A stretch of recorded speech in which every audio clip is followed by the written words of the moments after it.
Esqueça Londres por um instante. Esqueça os arranha-céus, o metrô, os ônibus vermelhos e o centro financeiro que movimenta trilhões de dólares. Agora, imagine uma cidade onde o rio principal funcionava ao mesmo tempo como fonte de água, rota comercial e depósito de esgoto.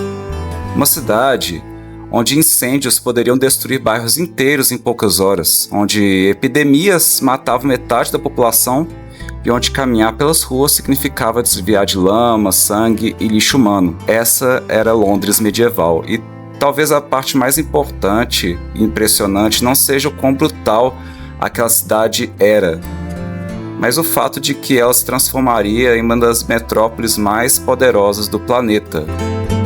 Tudo bom com vocês, pessoal?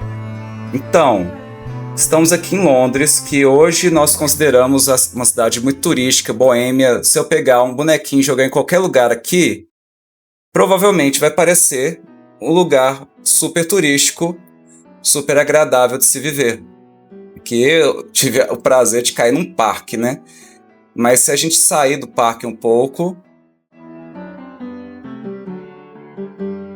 a gente vai ver ruas muito bem asfaltadas, sinalizadas, prédios bonitos, mas outro dia eu estava vendo um pouco de alguns vídeos que reconstroem Londres através de IA. Alguns eu achei até engraçado, que mostrava, por exemplo, que as mulheres da nobreza usavam vestidos longos, né? E esses vestidos se arrastavam na lama, porque as estradas não eram asfaltadas em 1500, 1600. E aí elas achavam isso super chique, andar com o vestido longo arrastando na lama. Mas não só isso. Boa parte das casas era de madeira. Na época não existia energia elétrica. E adivinha como que eles faziam para se iluminar? Usavam vela, usavam lamparinas, tudo, né, que precisava de fogo próximo a materiais inflamáveis dentro das casas, que era a própria parede da casa era material inflamável. Isso ajudava muito a ter incêndios. O povo londrino tinha que, né, conviver com esses incêndios, muitas vezes matavam muitas pessoas. Hoje Londres é uma capital aí de uns 8 a 10 milhões de habitantes. Na época de 1500, 1600 tinha apenas 80 mil pessoas. Engraçado também é que para você entrar na cidade você tinha que passar por uma muralha, que já na porta da muralha já tinha algumas cabeças de pessoas vagabundos, ou consideradas vagabundas, consideradas fora da lei, espetadas para que você soubesse que o lugar que você estava entrando era hostil a pessoas indesejadas. Execuções públicas aconteciam frequentemente e epidemias também, porque o esgoto passava a céu aberto, inclusive o Tâmisa era um lugar muito, muito sujo. Então, eu vou mostrar para vocês um pouco de uma reconstrução por IA da cidade como um todo, naquela época de 1500, 1600. Desse canal aqui, chamado Fragmentos da História, ele ajuda demais a gente a entender isso, porque ele reconstrói. Tudo bem que parece até uma forma um pouco gamificada, mas em termos de conteúdo, ajuda demais a gente a entender como que era. No coração de tudo isso estava a Ponte de Londres, a única travessia sobre o Tâmisa na época. Mas não pense numa ponte comum. Ela era uma verdadeira rua suspensa sobre a água, repleta de casas, lojas, capelas e até latrinas que despejavam diretamente no rio. Então, alguns edifícios... o pessoal tinha uma ponte, que é a ponte do rio Tâmisa, e era o único lugar que eles podiam passar. Nesse lugar tinha até capela, tinha casa, tinha mercados. Ficava no horário de pico bem apertado mesmo. Tinham até 4 andares.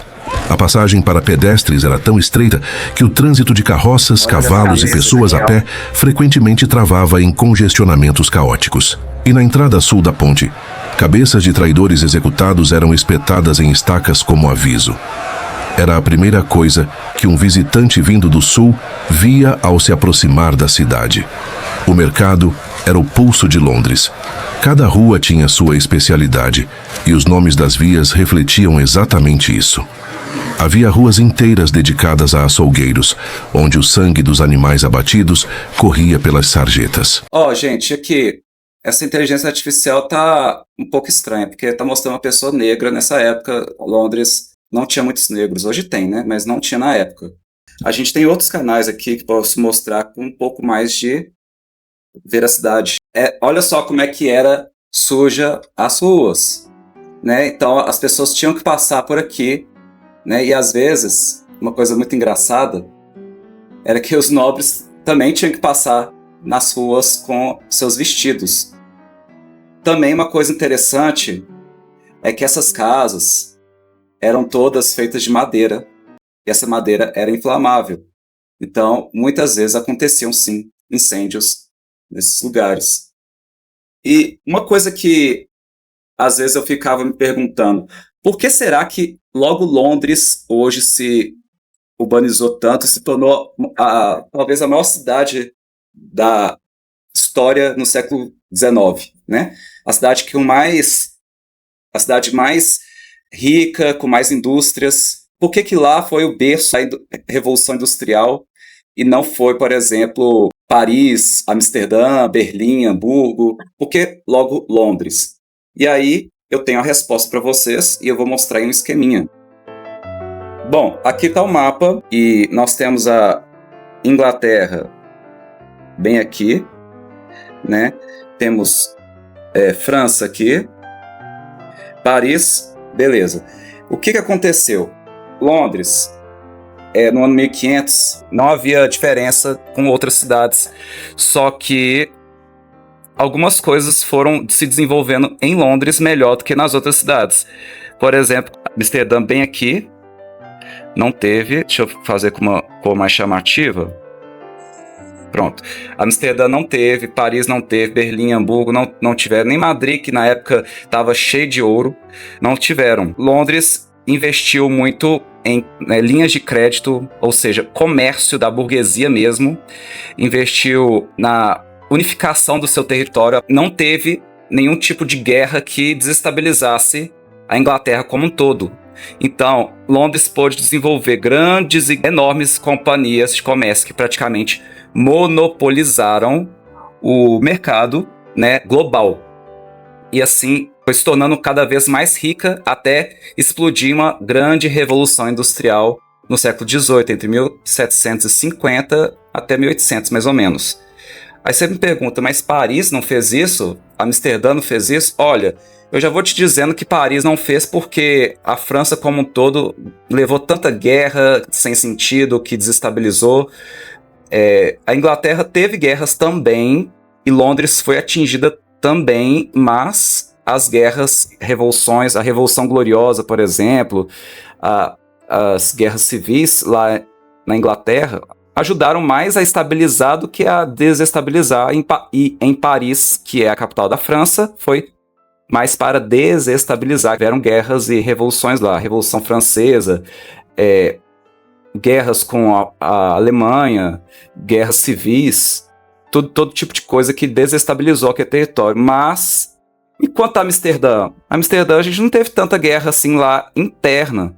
Por que essa localidade aqui, né, teve uma dificuldade de acompanhar Londres? Olha, Amsterdã também teve companhias de comércio que monopolizaram o comércio mundial, teve facilidade com transações em linhas de crédito, coisa que Madrid e Lisboa não quiseram porque já estavam cheios de ouro vindo da América. Madrid e Portugal conseguiram ouro, ficaram ricos, mas essa riqueza também acabou arruinando eles porque eles ficaram acomodados e não quiseram se desenvolver mais do que isso. Mas Amsterdã e Londres conseguiram se desenvolver. Só que aí tiveram guerras anglo-holandesas. Ou seja, Londres versus Amsterdã. E adivinha quem ganhou essas guerras? Adivinha quem ganhou? Adivinha quem ganhou? Londres. Eu tô falando a Inglaterra como um todo, não a cidade, mas a Inglaterra. E Londres foi a maior beneficiada. Hoje nós temos uma cidade aí com uma infraestrutura excelente, portos aí que funcionam bem, circulação de mercadorias, pessoas e dinheiro muito facilmente. Algumas partes, sim, precisam se inovar para acompanhar algumas outras cidades como Tóquio, Pequim, Hong Kong, Xangai, mas Londres está muito longe do que era há uns 500 anos atrás. Muito, muito longe mesmo, tá? Claro que antes Londres era ineficiente e tinha uma cidade assim com uma estrutura urbana muito ruim. Pessoas tiveram que ser desalocadas para readaptar a estrutura em torno de uma industrialização mais avançada.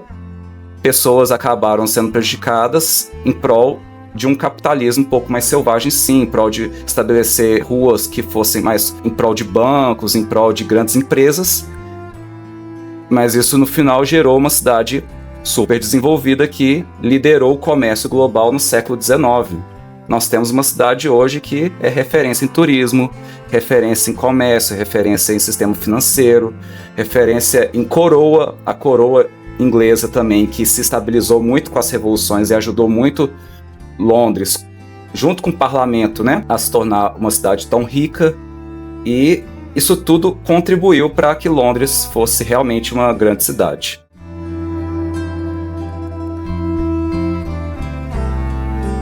Gostaram, gente, do conteúdo? Espero que sim. Se vocês gostaram, deixa o like e espero vocês no próximo vídeo. Obrigado.